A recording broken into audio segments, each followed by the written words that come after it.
எம்ஜிஆர் அவர்களுடைய ambassador car 4777 number முதலமைச்சராக இருக்கும்போது அவர் பயன்படுத்தின கார். அதனாலேயே அந்த ரெட் லைட் இருக்கு, உள்ள ஒரு டிவி இருக்கு.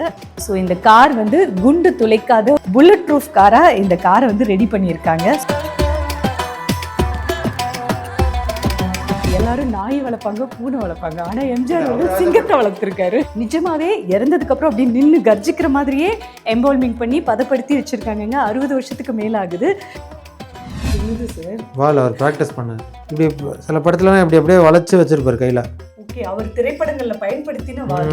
ஸோ எம்ஜிஆர் அவர்களுடைய பேரன் திரு குமார் ராஜேந்திரன் அவர்கள், அந்த முகத்தை பாருங்க, பயங்கர ஒற்றுமையா இருக்கும். சின்ன வயசுல எம்ஜிஆர் அவர்கள் மடியில தூக்கி வச்சிருந்தப்ப எடுத்த எம்ஜிஆர் அவர்கள் குண்டடிப்பட்டப்ப அவருடைய கழுத்துல போடப்பட்டிருந்த பேண்டேஜ். ஆனா இது பயங்கர வெயிட் இல்லை சார், கழுத்துல போட்டிருக்கும் போது.